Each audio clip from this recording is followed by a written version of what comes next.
Estás escuchando Milenio 3, por Ayuka Nanika. Buenas noches a todos, buenas noches amigos y amigas de Milenio 3. Una pregunta en nuestra encuesta que es el inicio lógico y perfecto de esta noche tan diferente, tan especial, tan de conspiración. Fijaos, a bocajarro, ¿creéis que existen inventos beneficiosos para el género humano que han sido ocultados malévolamente por el poder?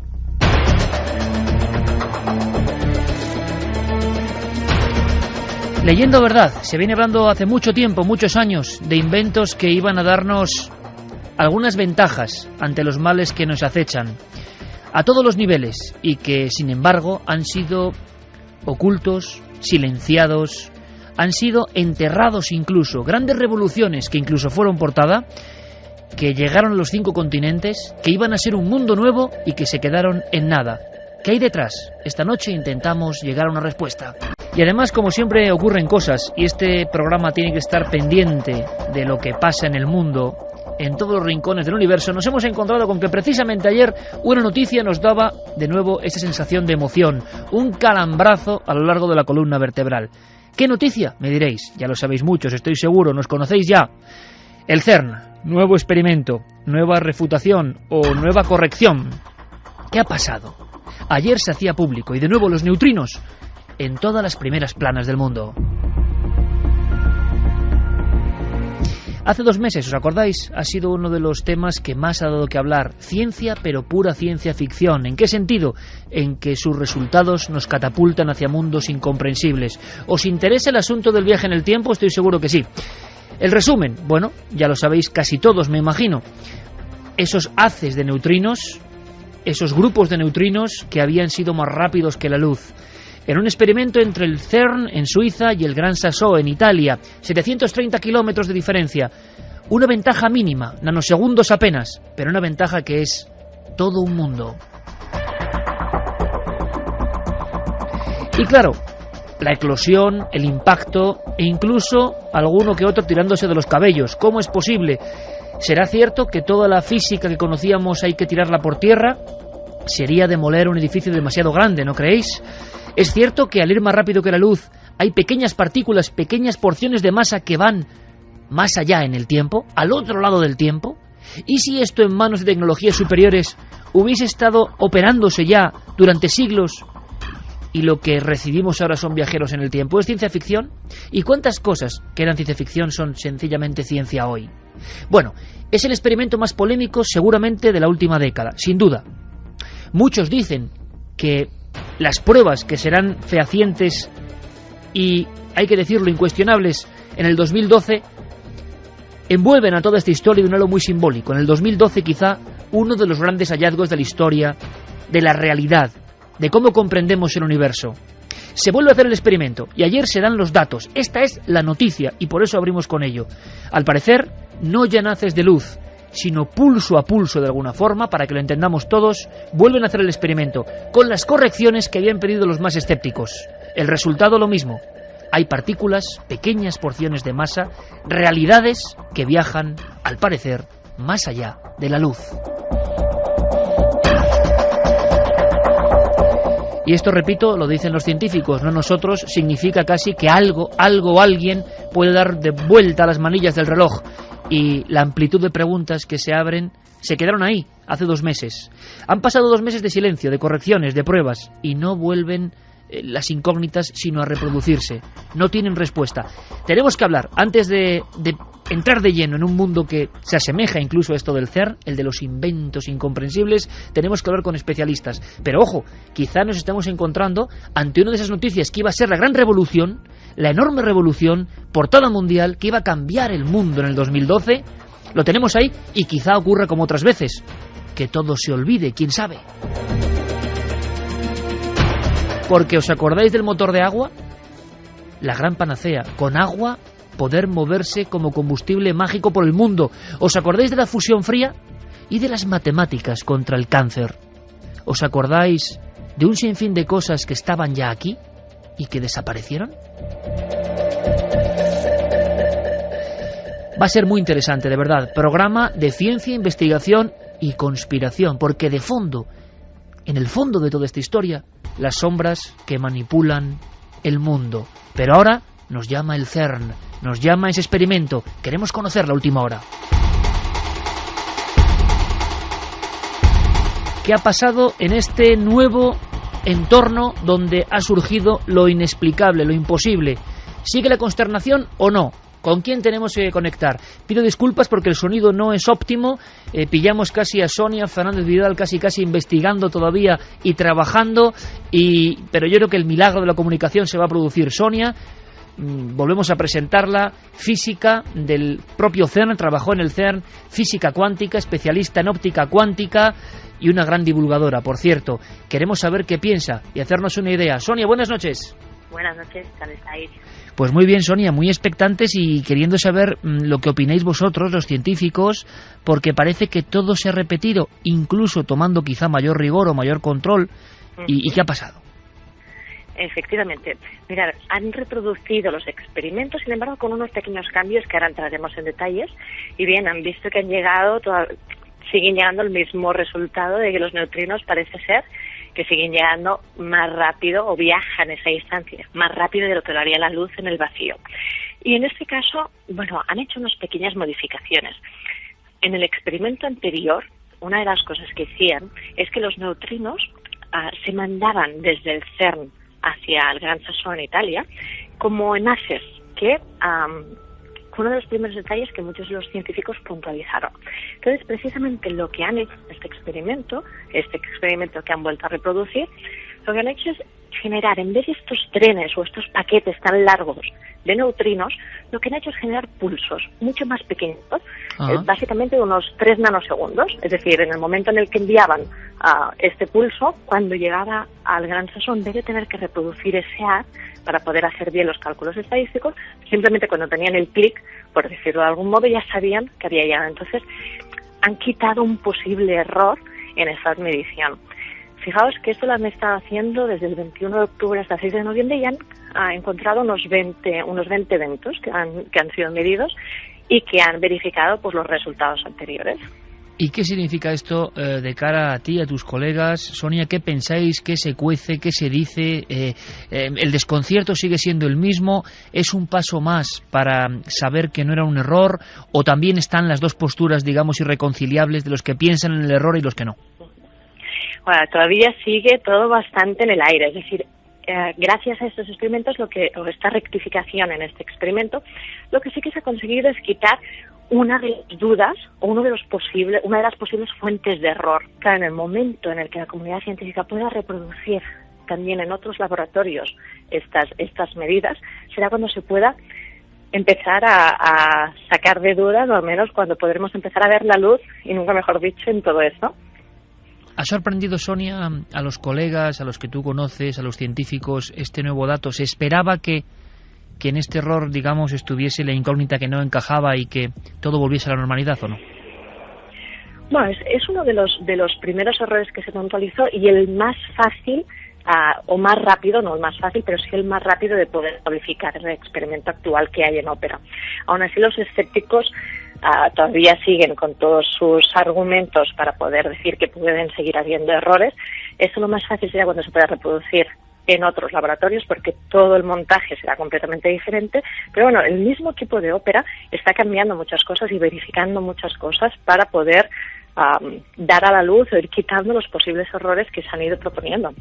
Interiormente, en tu caso, como científica, como divulgadora, ¿ha variado algo respecto a esas primeras noticias que dábamos hace un tiempo sobre lo que había pasado con los neutrinos? ¿Ha cambiado algo en tu parecer personal? Esto ya es pura opinión, ¿eh? La verdad es que ni para bien ni para mal. Yo estoy muy expectante también de ver cuáles son los resultados definitivos. Pero yo no lo digo tanto como si fuese algo tan negativo. Es decir, ha pasado en el futuro y es historia que la ciencia ha tenido que ir cambiando muchas de las bases, o no cambiando, sino ampliando la visión de nuestras teorías. Por lo tanto, si no en esta ocasión o más adelante, volver a repetir el mismo proceso no tiene nada malo, sino todo lo contrario. De eso se trata la ciencia, aunque sea lentamente, ir conociendo cada vez más el universo que nos rodea. Sonia, pues muchísimas gracias por contarnos las cosas, por hacerlas asequible a todo el mundo que queda siempre muy alejado del tema de la ciencia y más de la física cuántica y de estos experimentos, pero que hemos detectado, no neutrinos, sino que hay un gran interés, un interés enorme por estas cuestiones. Fantástico. Un abrazo muy fuerte, muchas gracias, lo seguiremos contando. Un abrazo muy fuerte. Milenio 3. Detrás del misterio. En busca de una respuesta. Cadena SER. Pues da la sensación, después de escuchar a los científicos, repetimos, una de las pocas españolas que ha trabajado como física cuántica en el CERN, el lugar, el gran templo de la moderna religión, de la ciencia, donde están pasando estas cosas, da la impresión de que es más serio de lo que parece. Da la impresión de que quizá lo que parecía un error pueda ser una verdad. No lo sabemos, lo contaremos desde luego, pero la posibilidad clarísima que ya decían hace 2 meses muchos científicos de que haya cosas que no ahora, sino lleven milenios viajando en el tiempo. Algo muy sugerente, ¿verdad? Y claro, yo le he pedido a Santiago Camacho que nos cuente con fuerza una escena para que entendamos todos de qué vamos a hablar. Porque si decimos que, por ejemplo, en Extremadura hubo un hombre que construyó una máquina de movimiento continuo, o esas historias rarísimas que surgen en la prensa y que parece que van a ser importantes para nosotros y que de repente nadie sabe nada, ¿qué hay detrás? Se ha hablado mucho del poder que mueve los hilos para censurar cualquier iniciativa realmente loable. ¿Será verdad o no? Bien, antes de volver a lanzar la pregunta y de dar las vías de contacto, Santiago Camacho, buenas noches, compañero. Buenas noches, Iker. Tú hace un tiempo nos dejabas, a mí desde luego me dejaste fascinado, con una escena que vamos a recordar. Ha sido la pista de salida para esta historia. Un español que en un recinto lleno de gente demostraba con una motocicleta que su motor era impulsado y vivía por el agua, e incluso, a mí eso me dejó, llegaba a beber después de recorrer varios kilómetros del depósito tranquilamente su interior, su líquido interior. Motor de agua fue una de las claves, una de las historias, una punta del iceberg. Hay mucho más. Claro, Santi ha seguido trabajando, ha llegado a los familiares de este hombre y ha sabido de conspiraciones y en muchos casos detrás del motor de agua de muertes, gente que ha muerto y que tenía ese invento en las manos. ¿Por qué no hablamos en una escena como si esta noche abriésemos una gran novela de tapa dura, Santi? Stanley Meyer, ¿quién es y cómo lo ves ahora mismo? Pues yo creo que el último recuerdo que se tiene de Stanley Meyer procede no de hace tanto. Estamos hablando del 21 de marzo de 1998. En Grove City, Ohio, había un hombre, Stanley Meyer, de 57 años, muy bien conservado para su edad, rubio, complexión fuerte, vital, que estaba tranquilamente comiendo con su familia como hacía casi todos los días en el restaurante local del pequeño pueblo. Pero ese día fue distinto. Ese día, súbitamente, la parroquia del local se quedó atónita al ver cómo ese hombre que conocían desde niño se levantó y gritó: «¡Me han envenenado!». Salió corriendo hacia el parking, supongo que buscando llegar lo antes posible a un hospital o a un centro médico. Consiguió introducirse en su coche, pero no llegó a dar la llave de contacto. Allí quedó muerto, fulminado. Quedó su cadáver sin vida y la autopsia dictaminó que había sido víctima de un aneurisma, de un ataque cerebral. Pero lo curioso de Stanley Meyer es que llevaba meses diciendo a propios extraños, no solamente a sus allegados, sino incluso declarándolo en la prensa, que estaba siendo víctima de amenazas, que había importantes empresas que buscaban comprar, robar u obtener de una forma u otra la patente de su invento. Su invento que se parecía mucho al de Arturo Estevez Varela. Su invento era un motor de agua.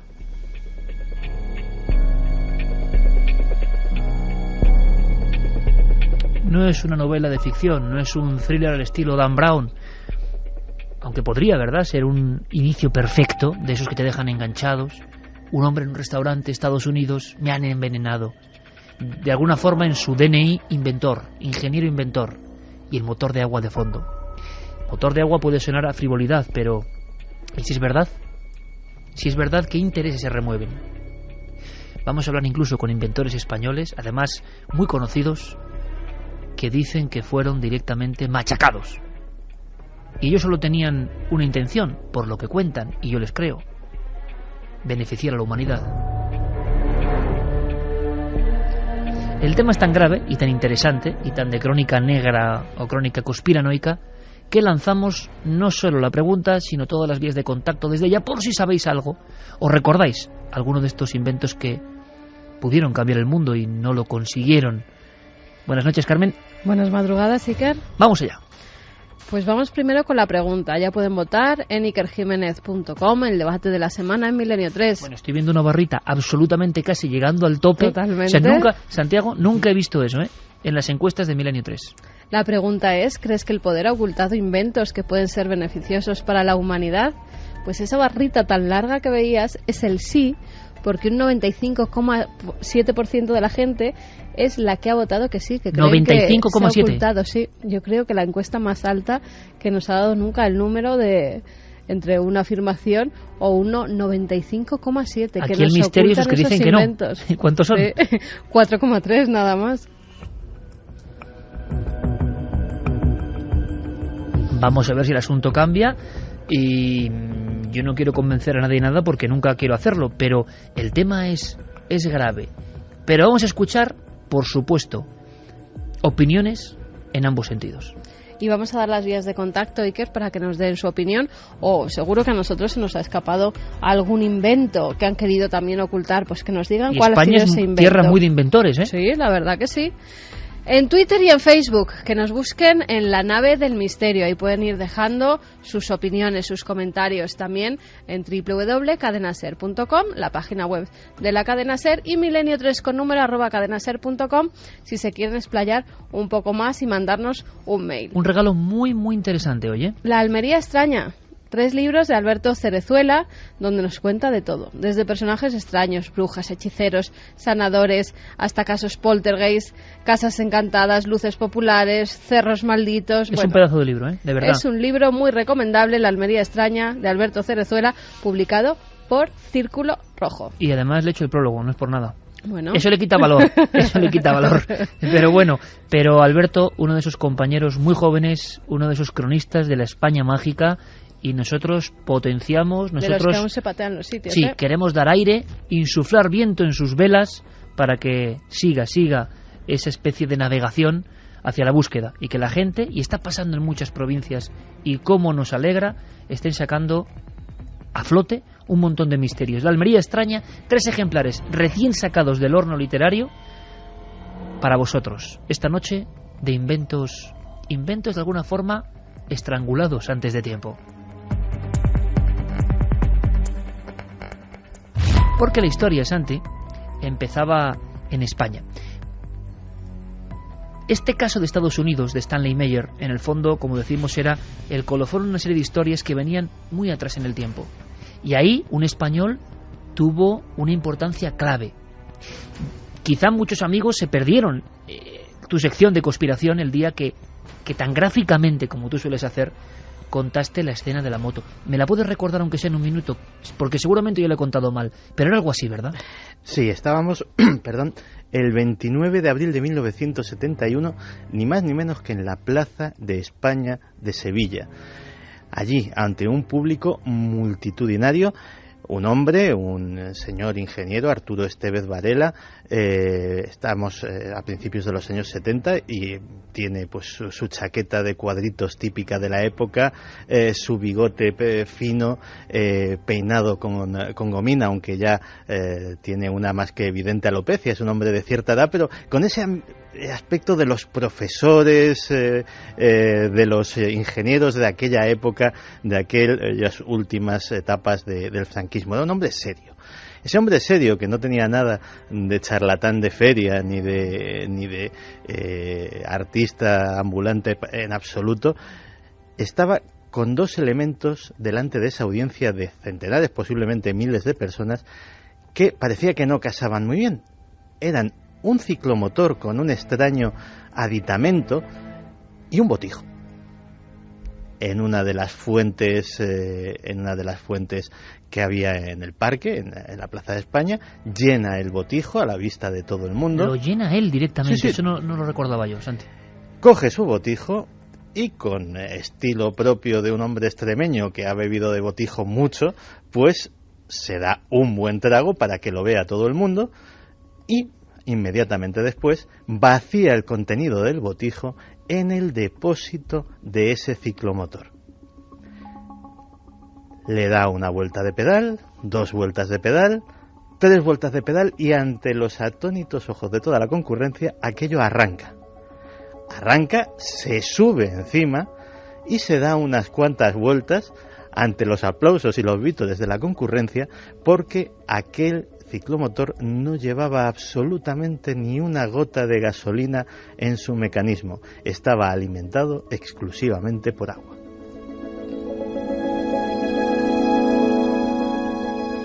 Imagino que antes de esa escena de cine también o de novela, miles de sevillanos contemplándolo, hay toda una historia y un trabajo.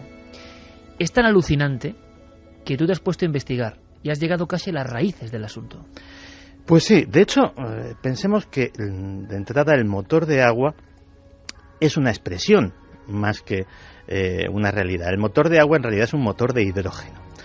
Hay motores de hidrógeno, de hecho por las calles de Madrid circulan autobuses que funcionan con este gas, pero el motor de agua tiene una ventaja, y es la siguiente: el depósito de combustible lleva el agua mediante la cual se va a extraer ese hidrógeno. Es decir, no hay que llevar los tanques de hidrógeno altamente inflamable, peligrosos potencialmente, ciertamente no caro, pero tampoco barato de conseguir, sino que todo el proceso de esta acción se hace en el interior de la maquinaria sin ningún peligro. Es decir, en caso de accidente no hay incendio, no hay absolutamente ningún tipo de peligro, porque lo único que se hace es un charco grande. Es decir, no hay esas explosiones que vemos en las películas cuando un coche se despeña por un precipicio, etcétera, etcétera.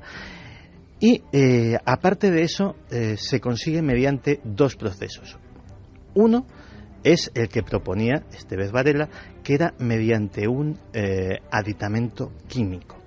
Él tenía una fórmula. De hecho, el elemento secreto era Hay también en esta historia fórmula secreta. Sí, hay algo que unos polvos, unas pequeñas rocas que él no se lo ocultaba a nadie. Decía en esas demostraciones: este es el ingrediente secreto, y echaba 2 o 3 pequeñas canicas de ese tamaño más o menos en el depósito, y se suponía que era un catalizador que provocaba esa electrólisis y separaba el agua en sus componentes, hidrógeno y oxígeno. Producía el milagro. Efectivamente.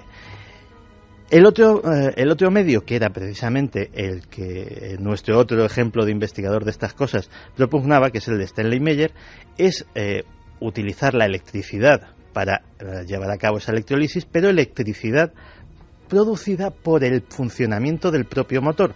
Es decir, encontrar un sistema que sea lo suficientemente eficiente como para generar electricidad para hacer la electrólisis y para impulsar el vehículo. Meyer decía que había conseguido exactamente eso e hizo un buggy, hizo un coche que... Hay fotografías. Hay fotografías, participó en rallies para demostrar que su coche no solamente era eficiente, sino que corría bastante. Es decir, no hay ninguna duda.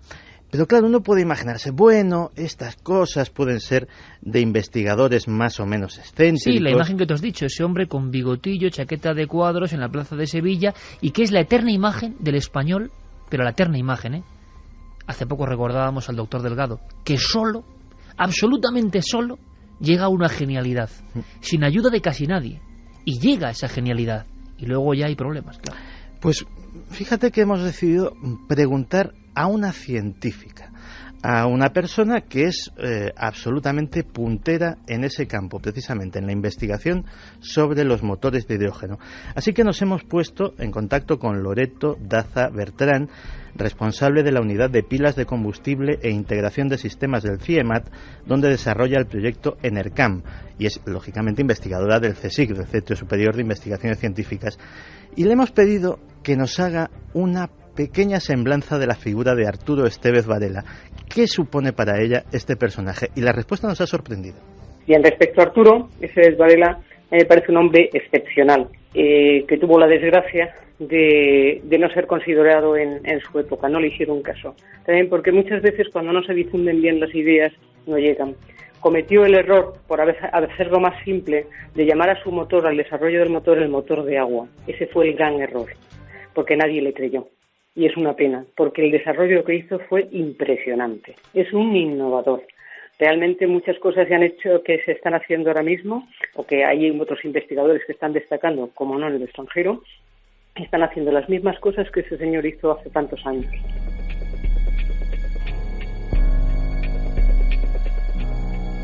Una y 57 minutos. Esto, por supuesto, es Milenio 3 en la cadena SER, con Noel Calero en estas músicas, en este ambiente. Tan de película, ¿verdad? Tan real. Con Fermín Agustí, Carlos Largo. Y todo el equipo dispuestos a contaros muchas cosas. En breve pasará por aquí proyectando, en su viejo cine, nuestro amigo Javier Pérez Campos. Y nos hablará de sonambulismo.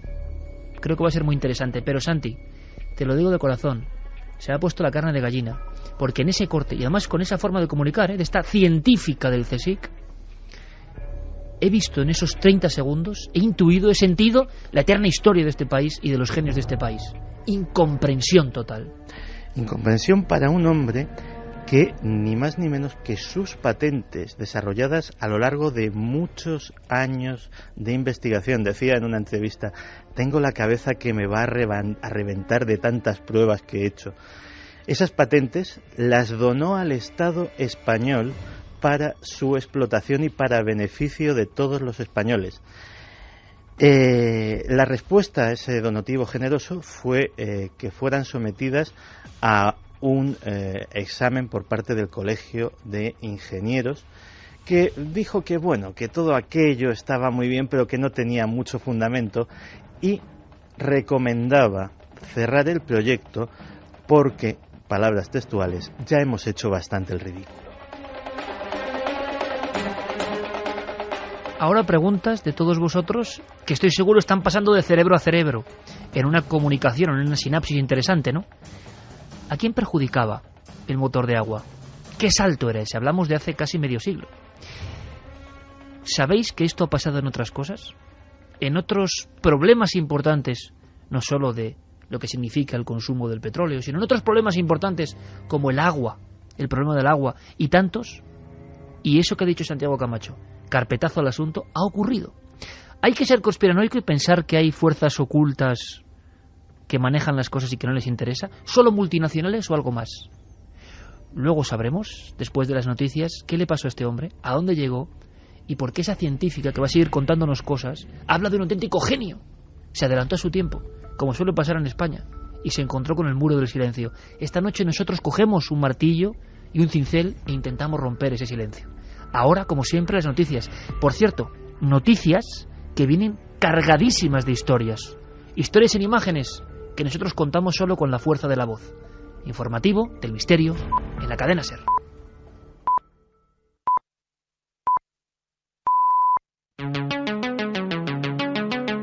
Cadena SER. Noticias del misterio.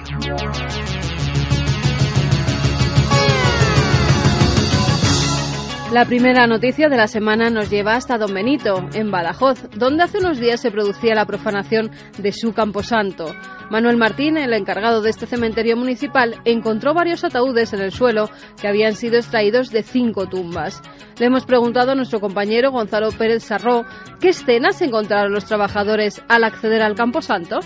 Lápidas levantadas, ataúdes abiertos y restos humanos esparcidos por los pasillos de distintos sectores del recinto funerario. De los 5 emplazamientos violentados, uno era un nicho que no contenía ataúd. Los otros 4 correspondían a 3 mujeres y un hombre. La manera de actuar de los autores es delicada, fue una forma especializada, y la manipulación de los cadáveres también apunta a que eran profesionales. La policía ha abierto una investigación y por el momento no se descarta ninguna hipótesis, pero la que cobra más fuerza es la del robo. Y viajamos hasta Mongolia, donde se ha encontrado un nido con los restos fósiles de 15 crías de dinosaurio. Al parecer, los animales quedaron enterrados tras un derrumbamiento de tierra cuando aún estaban vivos. Según los paleontólogos que han realizado el hallazgo, se trata de Protoceratops y hasta el momento no se ha asociado a otra especie de dinosaurio que vigile y custodie 15 crías en su refugio de la manera en la que se han encontrado estos restos. Y pasamos de la más remota antigüedad al futuro, porque un profesor de Harvard ha asegurado que la vida extraterrestre será descubierta en los próximos 10 años. Según el experto, un planeta similar a la Tierra será detectado en el universo en menos de un año y este podría contener combinaciones químicas y biológicas que se aproximan a lo que llamamos Tierra. Dimitar Saselov nos habla de su teoría. Las principales cuestiones con las que estamos tratando hacen referencia a la frecuencia con la que se puede encontrar afuera planetas como la Tierra que podrían sostener vida. Lo que nos lleva a la vieja pregunta de si estamos solos. Una mañana nos despertamos con una visión de nuestro mundo y de lo que somos totalmente diferente, y eso pasará en el siglo XXI, probablemente su primera mitad y no más de 10 años. Pero ahora mismo, ¿qué objetos podrían albergar vida? Alberto Jiménez, director del Observatorio Castillo de Borovia, nos contesta esta pregunta. Ahora mismo hay 4 objetos del propio sistema solar que son candidatos para albergar vida. Estos cuerpos son Marte, Europa, que es un satélite de Júpiter, y Titania y Encelado, pues son satélites de Saturno. Y acabamos en Perú, donde se ha dado a conocer una momia de unos 50 centímetros de estatura, cabeza triangular, grandes cavidades oculares y prominentes molares. El cuerpo, que mantiene la posición fetal, fue hallado en Cerro Viracochan, cubierto con mantas. Según los descubridores, los huesos de las costillas y extremidades inferiores son muy finos y además tiene la fontanela abierta. Los medios de comunicación ya hablan de que esta momia no tiene características humanas. Nosotros nos hemos puesto en contacto con el antropólogo de la Universidad de Granada, Miguel Botella, para que nos dé su punto de vista. La momia me parece parcialmente momificado, porque en realidad es un esqueleto con algunas porciones de parte blanda. Me parece que es un niño como mínimo entre 2 y 3 años, y es un niño en realidad, no es un niño después del parto, nacido, con molares ya salidos, y la estatura esa que dice, la talla, es de 50 centímetros, pero naturalmente 50 centímetros en posición flexionada, es decir, que está en posición fetal. Ese niño era más grande. No veo ningún rasgo especialmente complicado para que se trate de otra cosa que en un niño normal. La semana que viene muchos más descubrimientos, aquí en Noticias del Misterio. Milenio 3, Cadena Ser.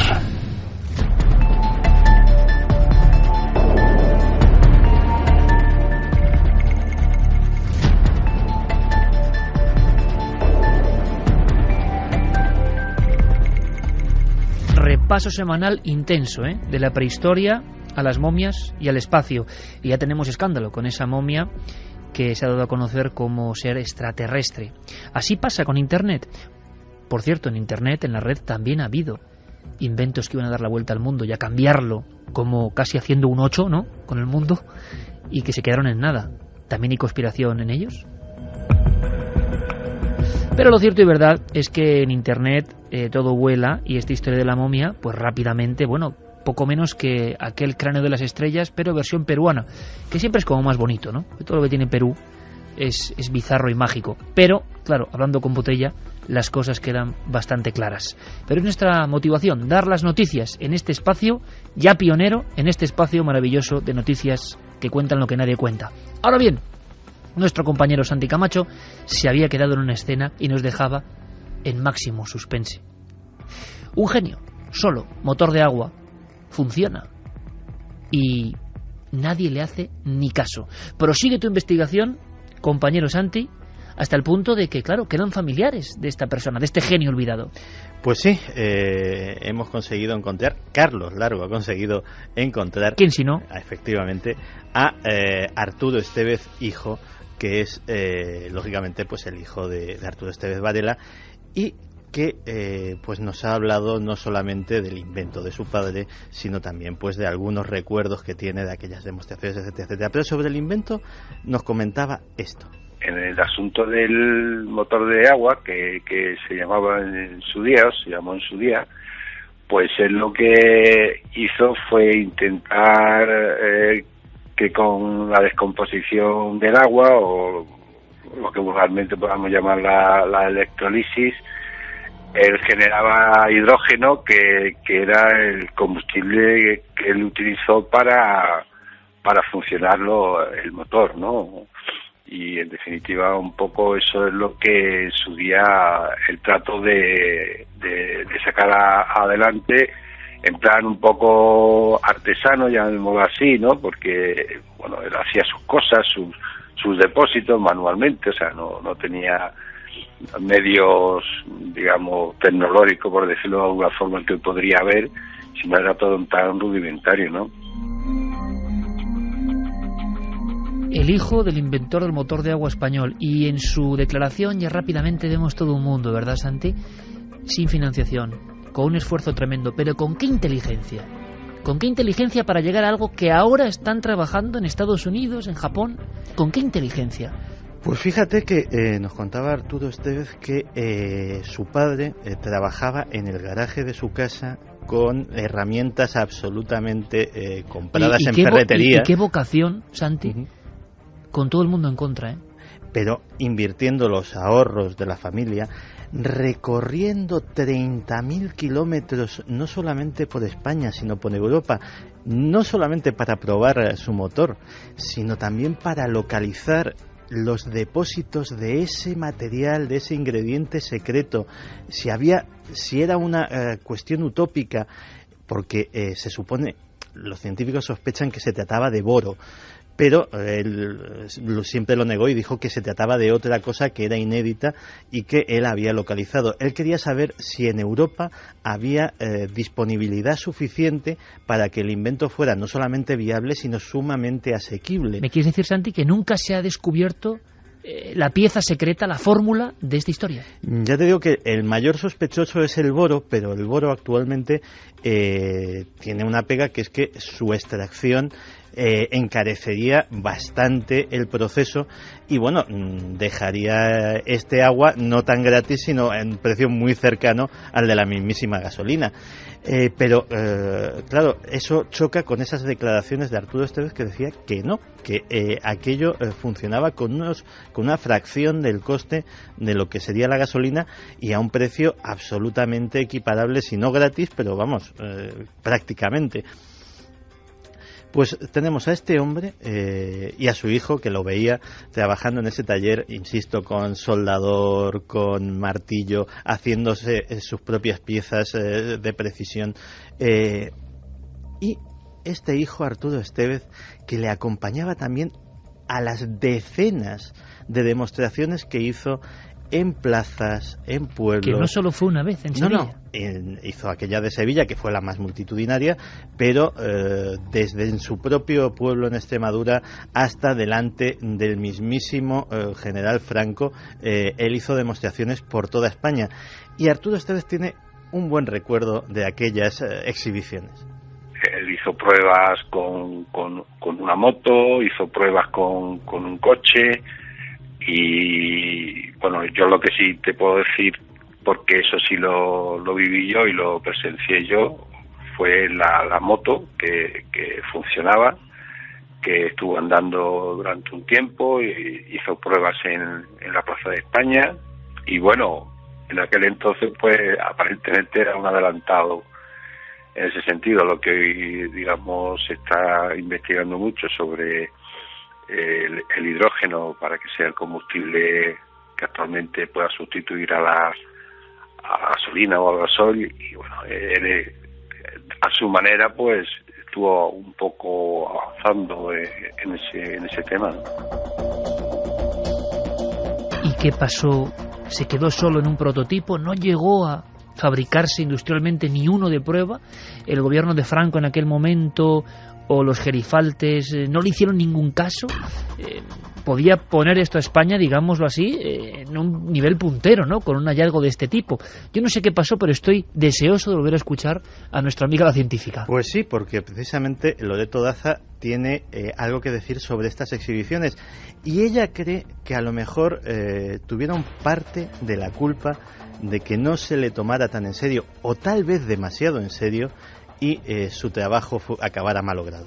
En este hombre hizo todo, o sea, porque nos reíamos mucho de verle ahí con la motito recorriéndose España, bebiendo del botijo, y ese agua del botijo después la echaba en el depósito de, entre comillas, combustible, y con eso la moto andaba. Parecía que era de chiste, porque claro, una cosa vista así, nadie se la cree. Y es que es verdad, este hombre hizo algo muy impresionante, que es desarrollar un sistema para producción de hidrógeno en combustible del que en aquel entonces ni se mencionaba como combustible, aunque evidentemente se utilizaba, pero nadie para utilización en automoción y para que cualquier usuario pudiera manejarlo, pues es que era impensable. Y este hombre lo hacía de una manera absolutamente segura, que es utilizando el agua. O sea, el agua, mediante, claro, esos polvitos mágicos que estaban dentro del depósito, lo que era un producto químico, que lo que hacía precisamente era facilitar la producción de hidrógeno a partir del agua, mediante un proceso químico. Entonces, lo hacía de forma segura, porque realmente él llevaba agua en el depósito, simplemente se iba teniendo lugar reacción y se iba produciendo hidrógeno. ¿Y qué pasó con todo esto? ¿Qué mano negra estuvo detrás de esto? Más información, Santi. Pues mira, todo parece indicar, y al menos así lo dicen crónicas periodísticas de investigación actuales, porque en la época se hizo una mención anecdótica de este asunto, que la orden de parar aquello vino directamente del Palacio del Pardo, vino directamente del general Franco. ¿Qué motivaciones podía haber en el gobierno de España de aquella época para renunciar a algo que acabamos de tener una campaña electoral en la que ambos candidatos se han llenado la boca en decir que España lo que le puede salvar es la investigación y el desarrollo? Cierto, sí, todos los políticos de todos los colores siempre con lo mismo, ¿no? Investigación y desarrollo, pero... Pues bien, luego tenemos al genio solitario, claro. Esto podría haber sido una de esas muestras de investigación y desarrollo español que podrían haber revertido en un gran beneficio a nuestro país. Pues el caso es que Loreto Daza pues también nos ha hablado de este olvido y de este ostracismo. Sí, pero ahora no sé por qué se ha suscitado todo este interés ahora mismo de volver a lo que hizo ese señor. Yo, de hecho, muchas veces he estado revisando bibliografía y cosas que hacen, y como no, siempre en Estados Unidos, ¿no?, que parece que se van siempre a la cabeza de todo.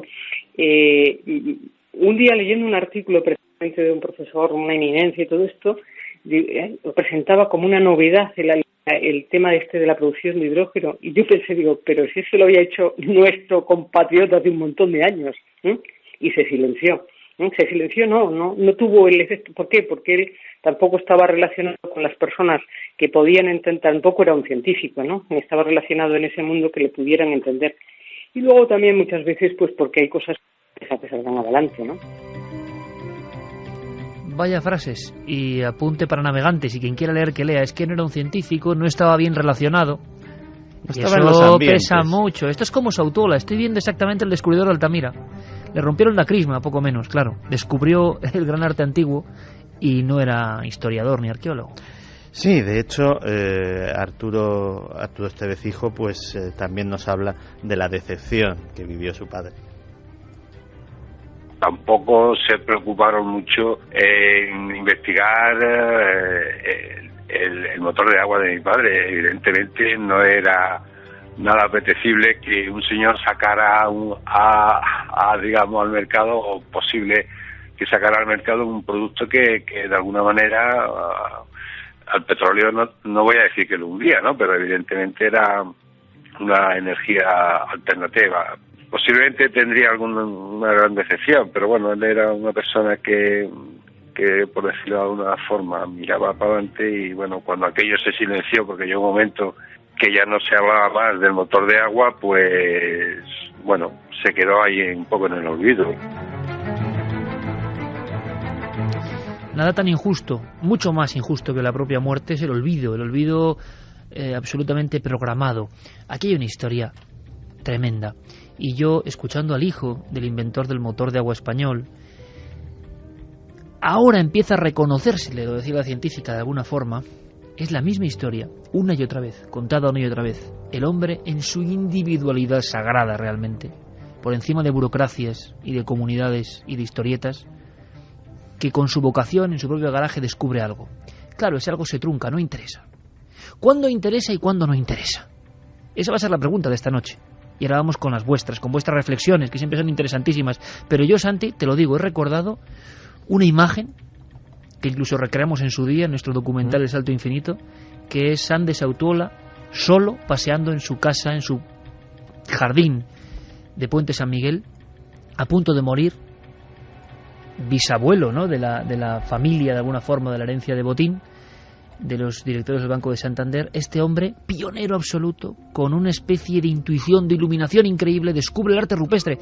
Y lo cuento, ¿y sabéis por qué lo cuento? Porque parece mentira, pero mucha gente en nuestro país no lo sabe. El arte de las cavernas lo descubre en español, pero nadie le creyó.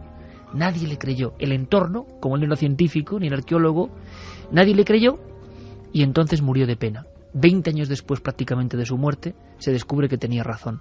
Quizá pase lo mismo con este hombre. Pues mira, 40 años después de esta exhibición en la Plaza de España de Sevilla, no solamente hay una investigadora valiente y apasionada por la imagen y las palabras que transmite, como es Loreto Daza, sino que esa herencia está siendo recogida en sitios tan dispares como la Universidad de Minnesota o el Instituto de Ciencia Weizmann de Israel, donde están retomando, están mirando esas filmaciones, están revisando esas patentes para ver qué se puede aprovechar y exactamente qué línea de investigación era esa.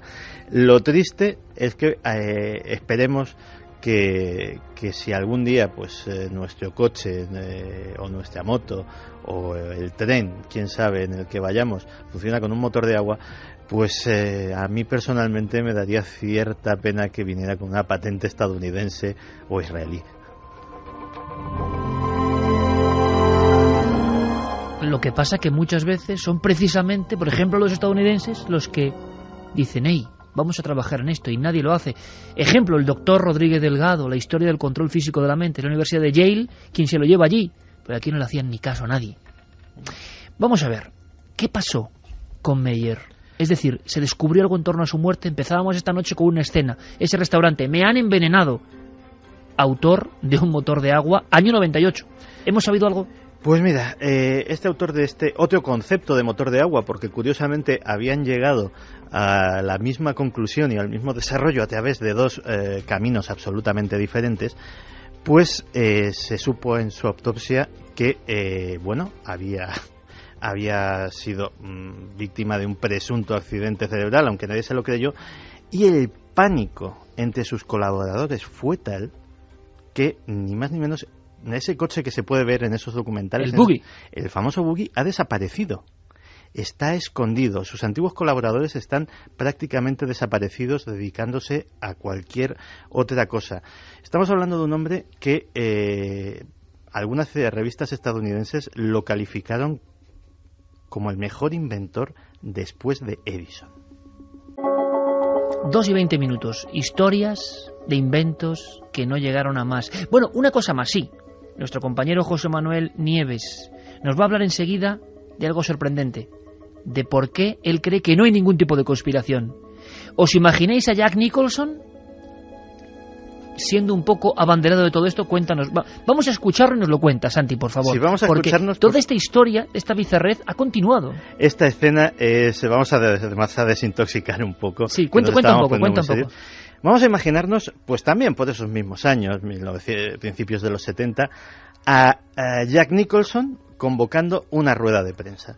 ¿Está convocando una rueda de prensa para presentar una de sus últimas películas? No. Va a presentar a los periodistas su nuevo coche, su nuevo y flamante... Pero coche personal. Coche personal, con el que va y viene un Chevrolet, además de aire ciertamente deportivo, que, para pasmo de los periodistas, afirma que va con motor de hidrógeno. Les abre el capó y les dice que él es un ferviente defensor de esa tecnología y como culmen de su demostración, casi haciendo homenaje al botijo de Esteve Varela, se agacha... Jack Nicholson, repito.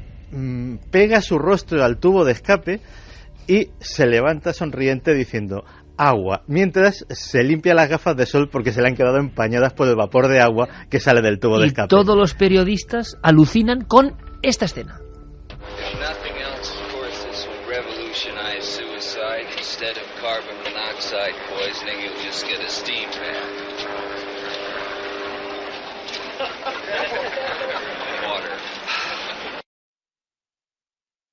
Agua. Y realmente la misma expectación, pero claro, era Jack Nicholson en Estados Unidos y tuvo hasta... Pero bueno, tuvo no, porque aquello también se frenó. Sí. El amigo Jack dejó de hablar de eso de inmediato. Sí, la verdad es que esos apoyos públicos a la tecnología del hidrógeno, en un momento dado en el que era muy peligroso que se hablase de energías alternativas porque estábamos en plena crisis del petróleo. En ese momento alguien sí se lo podía tomar en serio. Hasta ese momento el petróleo era absolutamente el rey, no cabía ningún tipo de duda y no se pensaba en ninguna otra energía en sustituirlo. Pero justo a principios de los 70, cuando se desata en el 73... Y con un icono del cine como este. Efectivamente. Una crisis... la segunda, después de esta que estamos viviendo, crisis económica más importante que ha habido en los últimos 100 años, causada precisamente por el aumento del precio del petróleo, pues la gente dijo... Bueno, ¿y por qué tenemos que depender del petróleo? ¿Por qué no se puede utilizar hidrógeno, por ejemplo, o cualquier otra cosa como combustible? Entonces, en ese momento sí que las industrias petrolíferas se sintieron un poco amenazadas y sí que hubo grandes presiones para que se dejase de hablar de esto. Claro, uno puede pensar... Todo esto es como muy conspiranoico, hablar de grandes presiones, de industrias interesadas, de tecnologías retiradas... Voy a poner un ejemplo de hasta dónde se puede llegar cuando se habla de estos temas. En los años 20, en Estados Unidos, prácticamente todas las grandes ciudades tenían un sistema de tranvías. Era el medio de comunicación de moda, era el sistema de transporte urbano por excelencia. Había tranvías de diseños absolutamente futuristas. No pensemos solamente en los tranvías estos típicos de San Francisco, con un aspecto pues así como de cosa antigua, ¿no? Incluso los había muy aerodinámicos. La General Motors fue ciudad por ciudad comprando todas las líneas de tranvía. Y uno dirá, bueno, pues vio un negocio, quiso explotarlo. No, inmediatamente después de comprar la línea, la desmantelaba. ¿Para qué? Para sustituirlas por líneas de autobuses fabricados por ellos y, sobre todo, para darle a la gente el mensaje de por tranvía no vas a ir, cómprate un coche. Transporte, consumo, es que hay cosas mucho más peligrosas. Sanidad. La eterna conspiración, los inventos que no llegaron a ningún lado. ¿Y cuáles son los vuestros? ¿Qué recordáis? ¿Qué opináis?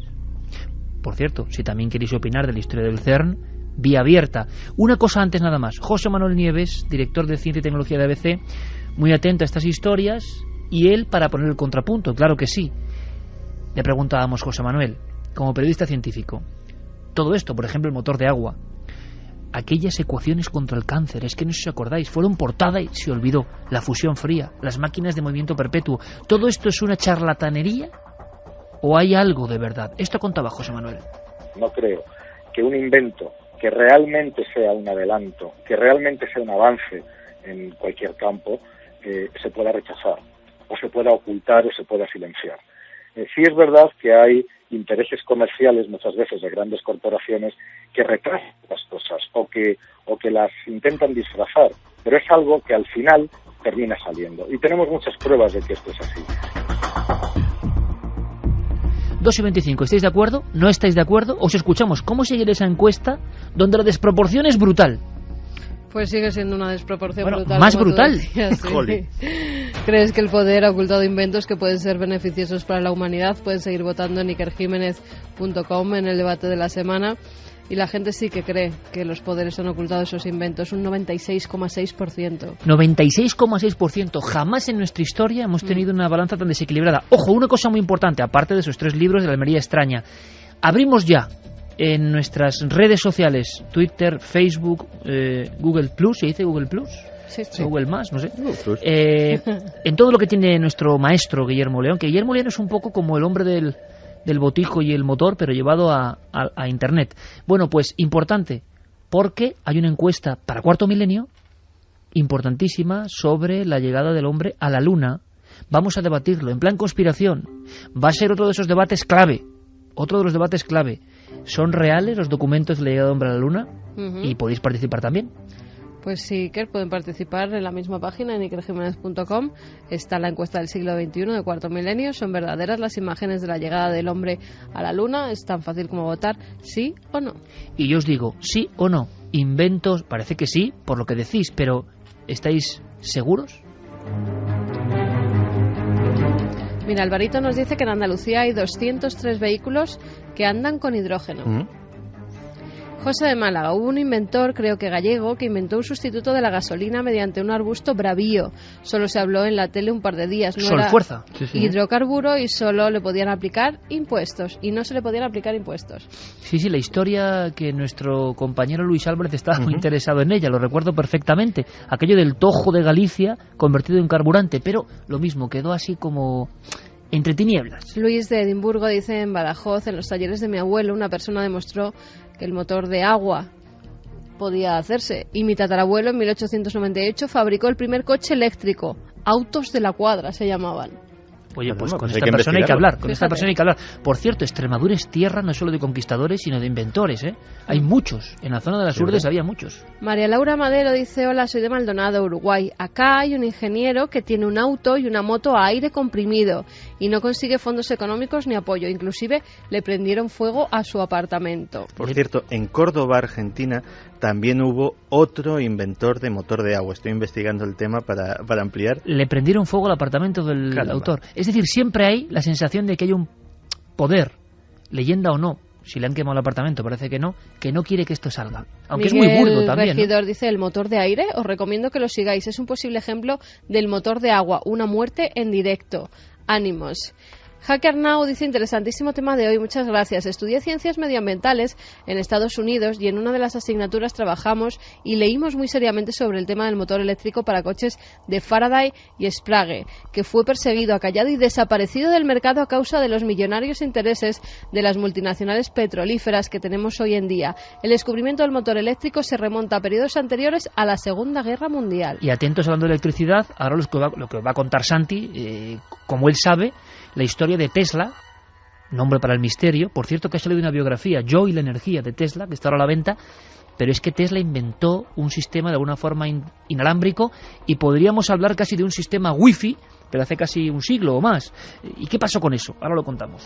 Victoria desde Montevideo dice: hace mucho tiempo en Uruguay también salió en la tele un señor que había inventado un motor con combustible alternativo. Sucedió que comentó que le habían ofrecido $1 millón para que no lo llevara a cabo.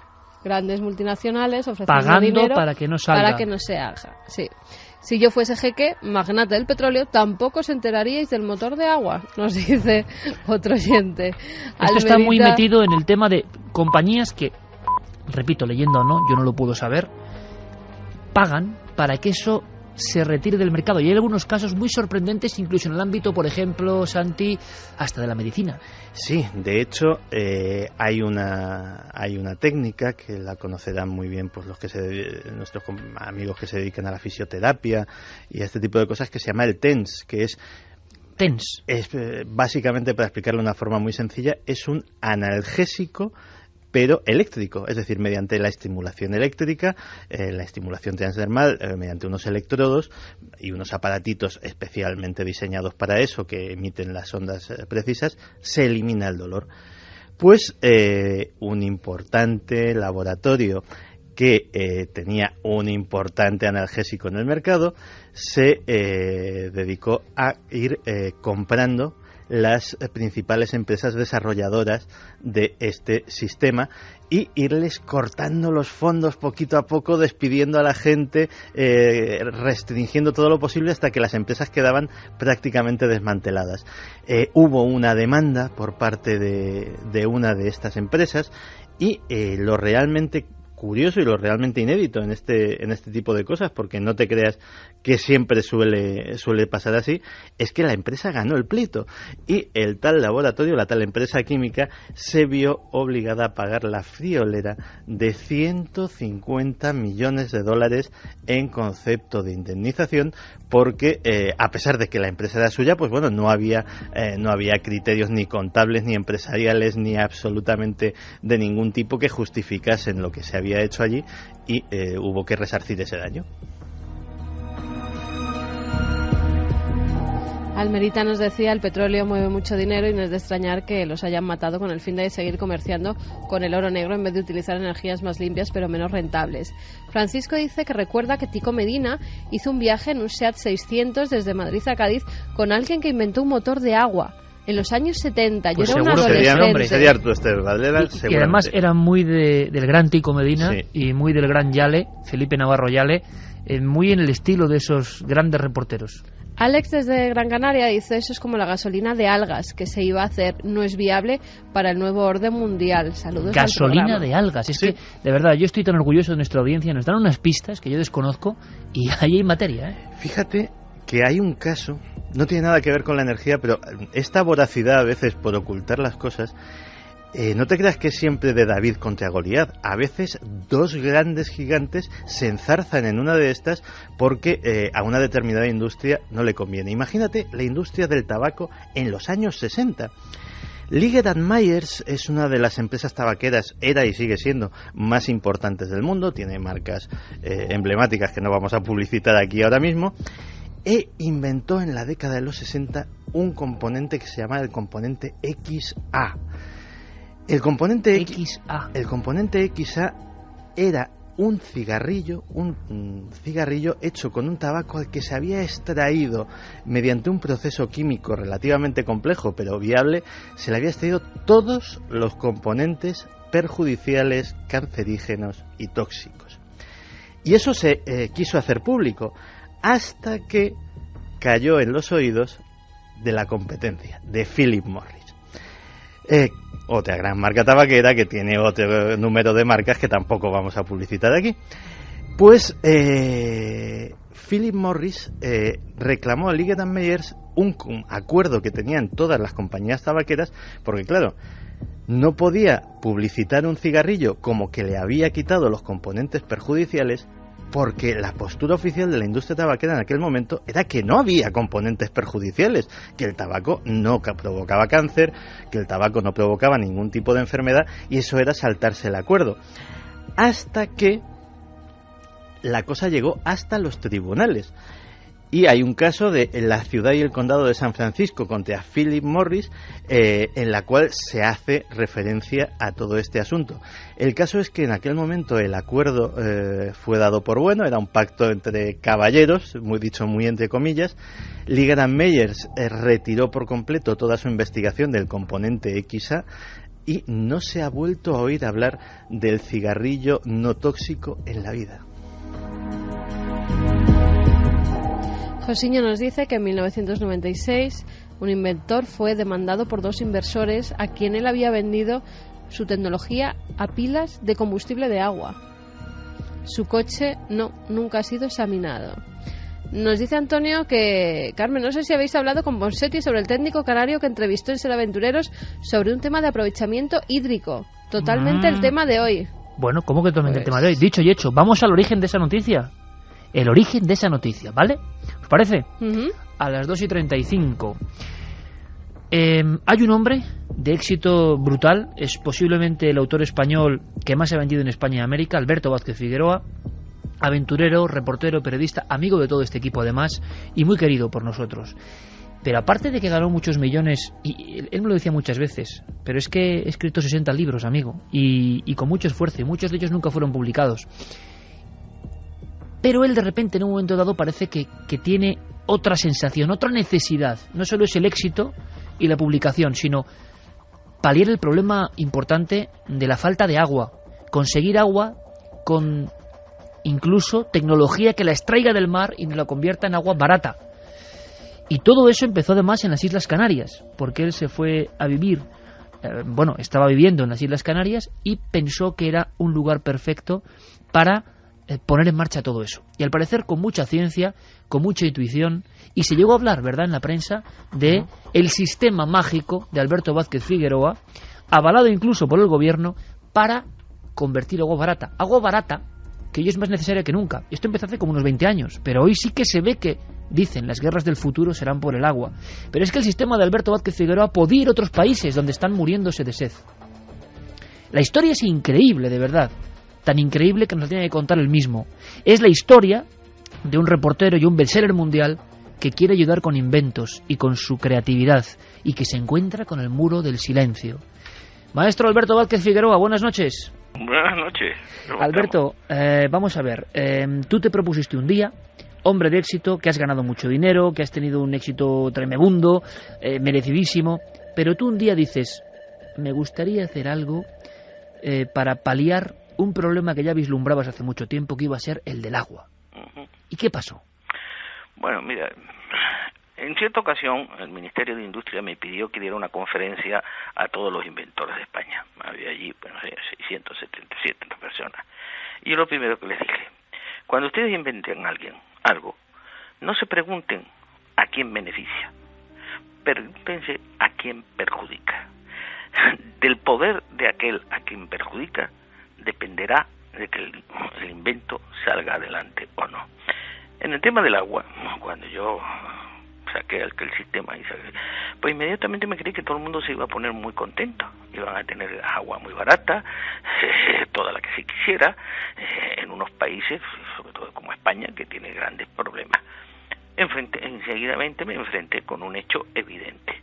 En España, aunque la gente lo ignora, el 90% del agua está en manos de 4 empresas francesas, no españolas, francesas.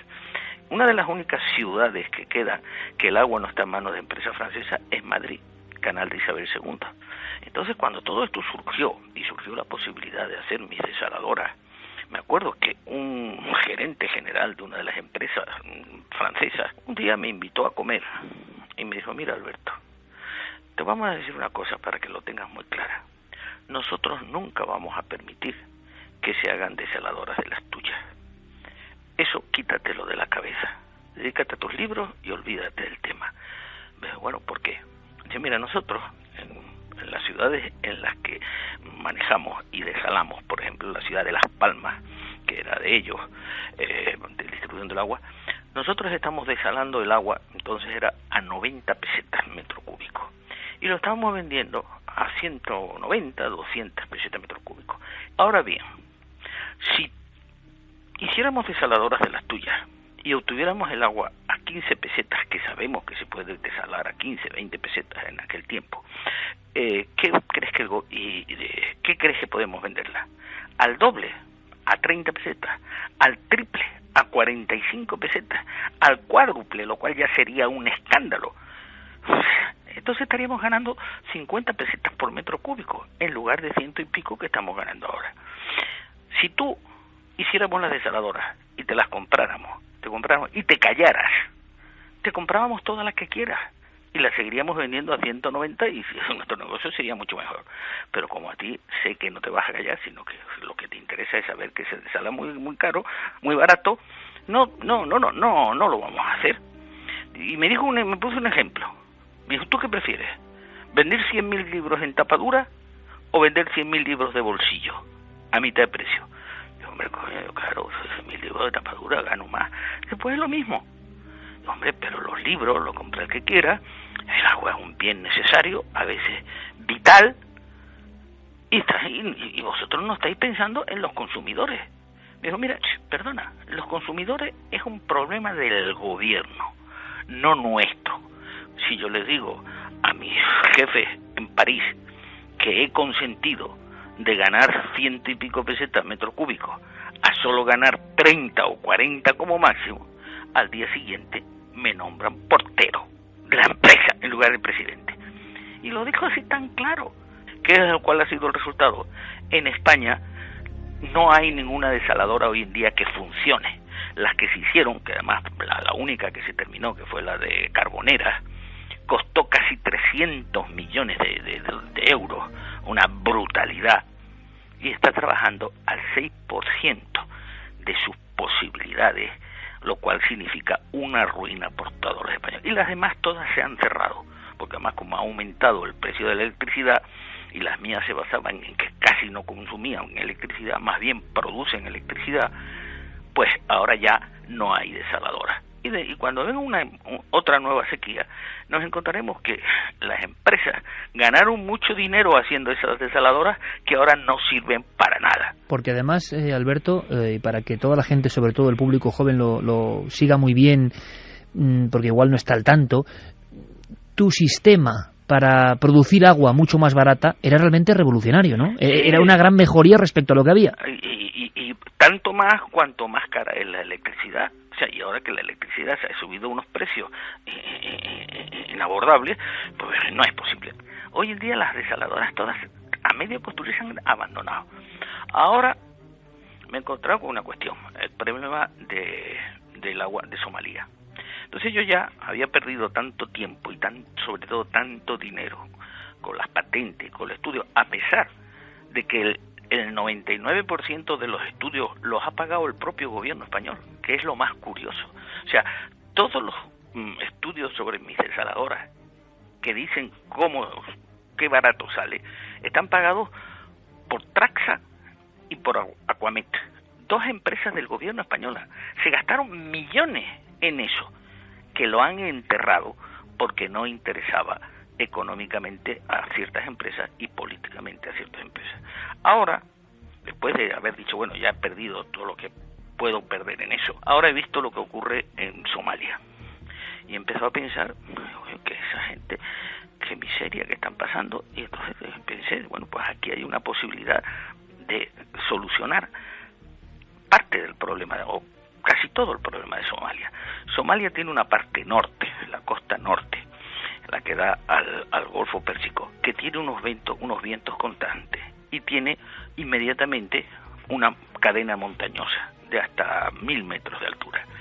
Entonces pensé, bueno, si con este viento constante se ponen unos molinos grandes, no que produzcan electricidad, sino que simplemente suban el agua a la montaña, van subiendo agua de mar a la montaña, y luego se hacen dos cosas: o en unos momentos se tira el agua hacia abajo y se produce electricidad por un salto de agua, o en otros momentos por mi sistema se desala el agua y se produce agua gratis. Y le propuse a la FAO, ¿no? Podemos solucionar ese problema, y además hay un sitio donde además se puede producir mucha energía a largo plazo. ¿Y qué pasó, Alberto? Pues bueno, tuve 2 reuniones con los de la FAO, muy interesantes, y llamaron a los de la Oficina Española de Ayuda Exterior.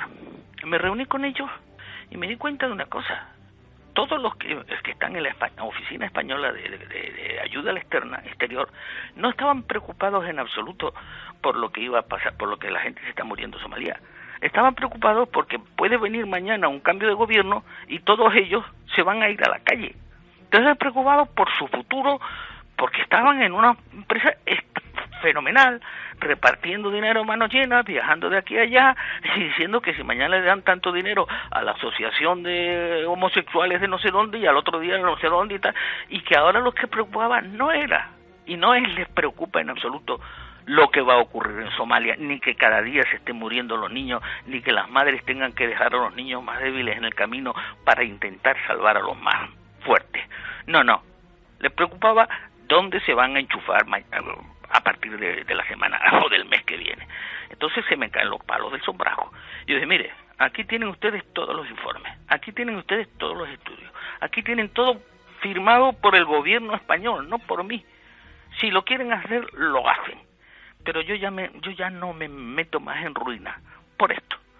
Lo doy, y doy mis patentes gratuitamente, pero ya no puedo hacer más, porque el Don Quijote se la pegó contra los molinos de viento, pero ya es que me la ha pegado 17 veces contra los molinos de viento y ya ni siquiera el caballo me aguanta. Rocinante, cada vez que veo un molino de viento de esto, ya anda y vete a por ahí, yo no camino más. Alberto, pues de verdad que con esta crónica tan vivida, tan contada como tú sabes, tan auténtica y tan de Quijote, por fortuna todavía quedan, nos has hecho un perfil exacto de lo que pasa, de qué se encuentra una persona cuando descubre algo que puede ser importante para la humanidad y de pronto se encuentra con los tejemanejes del poder. Maestro Alberto Vázquez Figueroa, hasta la próxima, amigo. Buenas noches. Un abrazo muy fuerte. Igualmente. Un sonido. Una voz. Una investigación. Milenio 3. Iker Jiménez. Cadena Ser. 2:46, noche de conspiración en Milenio 3. Y solo digo una cosa, jolín, ¿cómo se nota? Cuando un periodista es de raza y es bueno, ¿cómo se nota? Se podrá estar de acuerdo o no, eso ya es libre. Pero ¿cómo lo cuenta? ¿Con qué rotundidad? Alberto Vázquez Figueroa.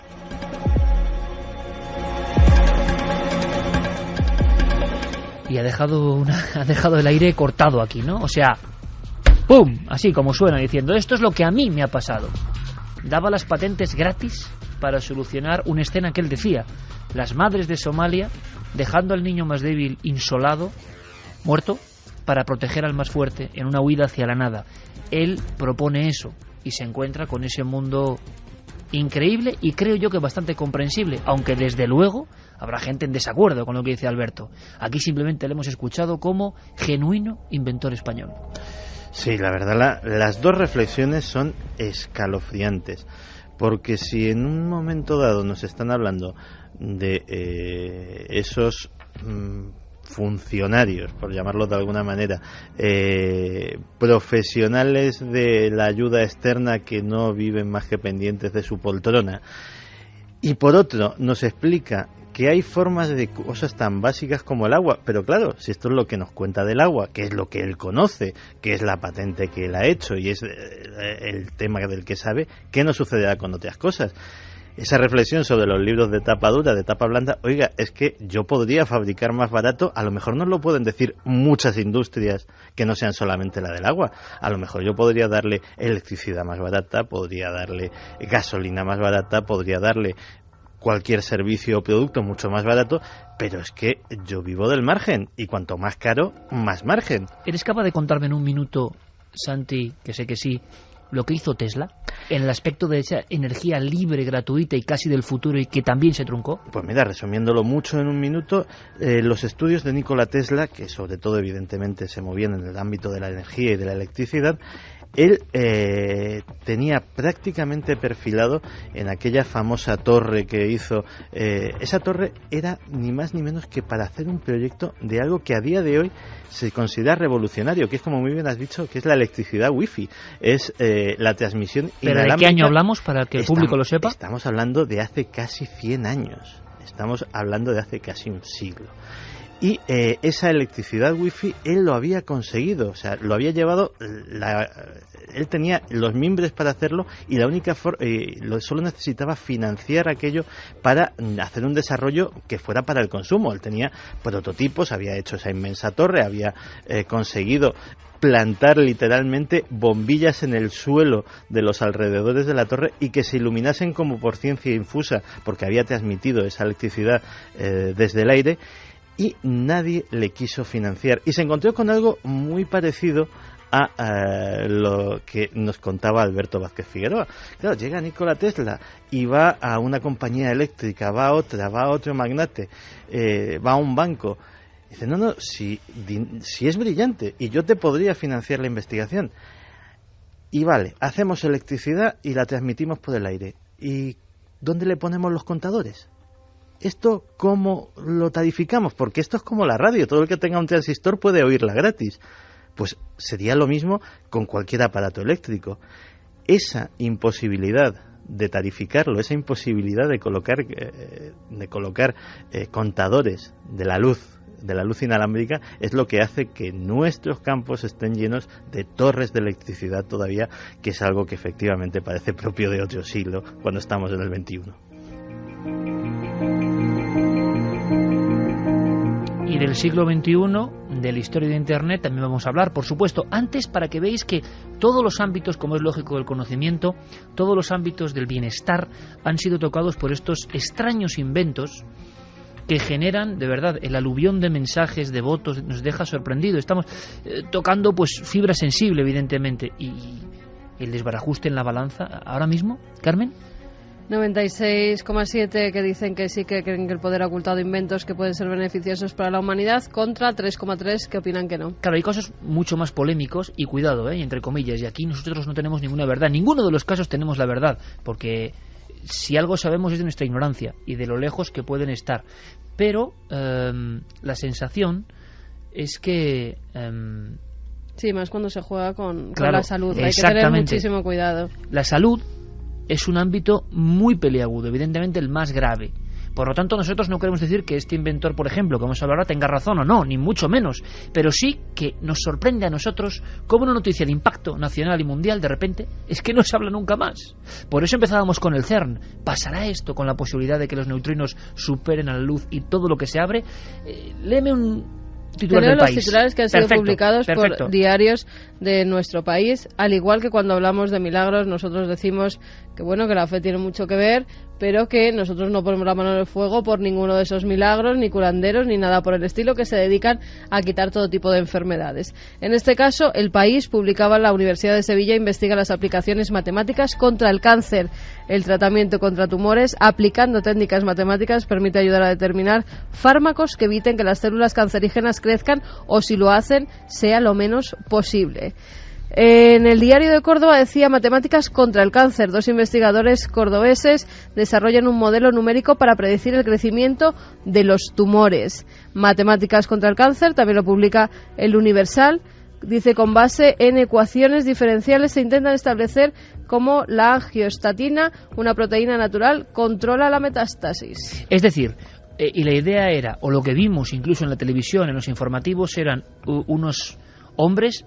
Concretamente se vio al doctor Bru haciendo una serie de larguísimas Antonio ecuaciones. Bru, decía que había revertido 2 cánceres terminales con un nuevo tratamiento. Los pacientes hacen cola para verle. Esto lo publica el Diario de León. Basado en una serie de suposiciones matemáticas. Es decir, otra fórmula secreta asombrosa que parece que quedó en nada. Vamos a preguntarle a José Manuel Nieves qué pasó con eso. ¿Por qué él conoció a ese equipo y a otros que trabajaban en algo que era... demonios, era un paso fundamental, si es así, si está la verdad ahí? ¿Por qué no supimos nada? Cuidado, puede ser porque no había nada. Y si no había nada, ¿se puede llegar a ser noticia? También es una reflexión, ¿Con la nada se puede llegar a ser noticia de todos los periódicos? Entonces, ¿en qué sociedad vivimos? José Manuel Nieves. Pues los autores insistían en que además habían conseguido curar algún caso terminal. Han pasado años, porque esto fue hace unos cuantos años ya, hace por lo menos 8 o 9 años, y desde entonces no ha habido ningún avance en este invento, ni siquiera por parte de los propios autores, que en aquel momento presentaron un único caso de una curación de cáncer. No es suficiente como para empezar a invertir en un desarrollo de un tratamiento cualquiera, esté basado en las matemáticas o esté basado en cualquier antiviral o en cualquier otro. La medicina funciona y avanza pues con unas normas y con unas fases.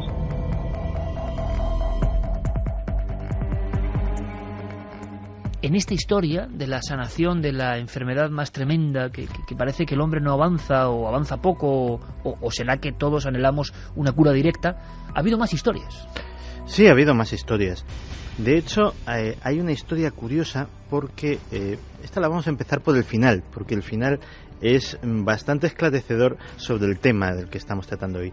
En 1953, un comité especial de investigación del Senado de los Estados Unidos, ahí es nada, concluyó que la Asociación Médica Americana había conspirado, es insisto, la conclusión de un comité de investigación del Senado de los Estados Unidos, que la Asociación Médica Americana había conspirado con la Food and Drug Administration, es decir, con la FDA, con un órgano del propio gobierno estadounidense, para suprimir diversos tratamientos alternativos contra el cáncer que entraban en conflicto con los preconizados por la Asociación Médica Americana, que en aquella época venían a ser básicamente la radioterapia y la cirugía. Ni siquiera la quimioterapia estaba en aquel momento todavía aceptada o extendida como lo es hasta ahora.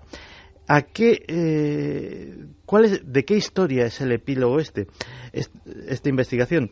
Pues de algo que se dio en llamar la máquina de Rife. Hubo un curioso médico que se llamaba, el nombre ya de por sí es peculiar, Royal Rife, que en los años 30 afirmaba que él podía, mediante una máquina, una especie de cañón de rayos, era casi un precursor de la radioterapia, inhibir el crecimiento de los tumores e incluso hacerlo revertir. Y de hecho explicaba más o menos en qué consistía su teoría.